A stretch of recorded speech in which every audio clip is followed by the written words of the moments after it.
Football, happy holidays, and welcome to the Lincoln Riley Invitational.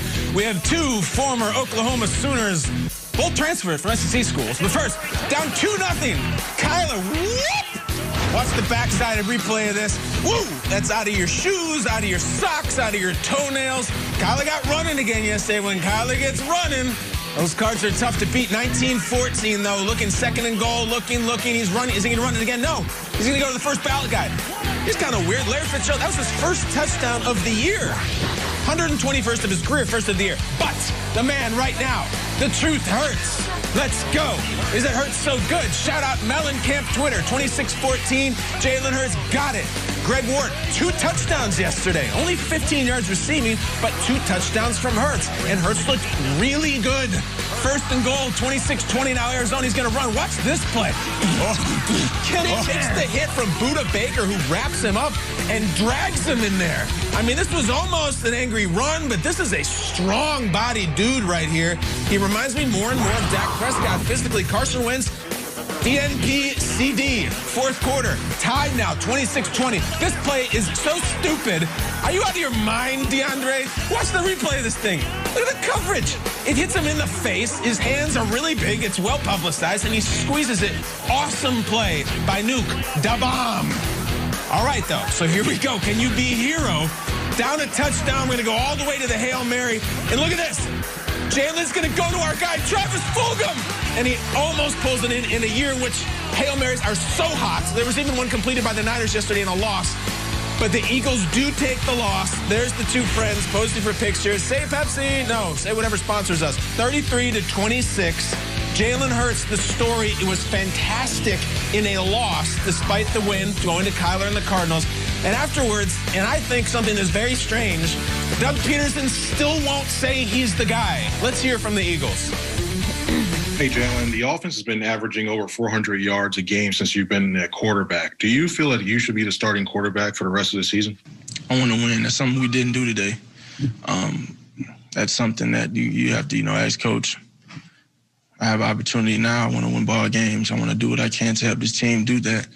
And it wasn't enough today. So back to the drawing boards I go, and we go as a team. We're going to find a way to, we're going to learn from our mistakes. Yeah, I thought he, had great poise out there, great leadership, played obviously physically tough, mentally tough, made some really good throws down the stretch, especially in the second half. And I'll probably have a decision for you, tomorrow on next week. This is a really, really fun game. Our NFL Network insider, Ian Rappaport, who will be joining us with all the headlines this morning and all the up-to-date info on injuries and such around the league. He did report that the Eagles are expected to stick with Jalen Hurts as the starter for the remainder of the season. Nate, there's a couple of different ways to look at this for the future. Like, do they keep Carson just in case it's a holdover? I don't think they're really in a rush to unload him. What do you think they should do with the Hurts versus Wentz sitch? It's tough because there's gray area, or shall I say green area. Carson Wentz, he has a high dollar sign over his head. So even if you're thinking about moving him, I mean, is there a team out there that would want to make a trade, take on that type of salary? And then also, what will they ask for in return? There's a lot of variables when it comes to trying to move on from Carson Wentz. And on top of that, let's be realistic. I'm going to be a Jalen Hurts stan and be a fan and tell you how great he was. He's physical. He's strong. He was making some really good throws last night. But aside from that, this is a sample size. So I'm just playing both sides of it. So if you're an Eagles, in the Eagles front office, you're looking at Jalen Hurts, you're saying, man, he looks really good in the last couple of games. But this is a small sample size.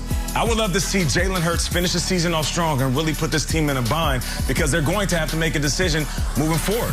If he finishes and trends in the right direction moving forward and they still make Carson Wentz the starter next season, then you could lose your locker room off of a decision like that. So I just say right now, let Jalen Hurts finish out the season as your starter and then revisit the conversation in the offseason. I mean, yeah, look, now we understand it. Like, if you're Carson Wentz, you're like, what do I do? Because Jalen Hurts was awesome yesterday. Jalen Hurts looks like he's as good as any starting quarterback has in his second career start. He was fantastic. So it makes it a little complicated, though, because Wentz, for what a great guy he is, like, you're not the guy. It's just not happening right now. And look what they've got to deal with here. It's a contract situation that is really tricky. He signed a 4-year, $128 million extension last year. It's got $25 million guaranteed. So I think you still take the salary cap, whatever it is, but like, it's hard to say Wentz is the guy when Hurts looks absolutely awesome the past 2 weeks. I'm just fascinated to see what happens starting the day after the season and how they handle this, because Carson Wentz to me looks like a depreciating asset, and Jalen Hurts is a much cheaper, better option right now. Yeah, we'll get into cap hits and trade offers and all that in the future. In the meantime, I think it's very strange how Doug Peterson is handling it. He says after that effort and that heroic performance by this rookie, I'll have my quarterback announcement on Monday. And Andy Reid will have his quarterback announcement on Monday, too. It's very strange. The Philadelphia Inquirer says Carson Wentz is as likely to start next week as Carson Daly for the Eagles. And I would say we will have hit singles from O-Town, Korn, and Tom Green before Carson Wentz plays. Give the kid his credit. Hurts Tom Green. Incredible. We'll be back after this. More highlights for you. Ian Rappaport joining us now. Where do the Colts fit into this whole AFC picture? They're trying to keep pace. They're going against their division rival. And 20-20 in the fourth quarter. Phil, we need a big play. It's a 2nd and goal knocking on the door. We got Zach Pascal. Touchdown against the pylon. Colts lead 27-20. But Deshaun Watson is awesome. The Texans are not, but he is. Rack with the hands on the hips as Deshaun's going to try to make a miracle. 4th and 5. Watch how wild this play gets. Kiki Cutie over the middle. Takes one hit, takes another, and boom! The ball comes out. And the Colts recover. A Darius Leonard Superman hit from the blind side, and Kiki QT recovered by Bobby Okereke. And the Colts get to 10 wins. Goriki. All right, we got the Bears, Vikings, NFC North matchup. Dalvin Cook, he's been awesome. Dalvin Cook, 8th 100-yard rush game of the season. He had a $132 and 1 TD. But you know who else was great? This Montgomery kid.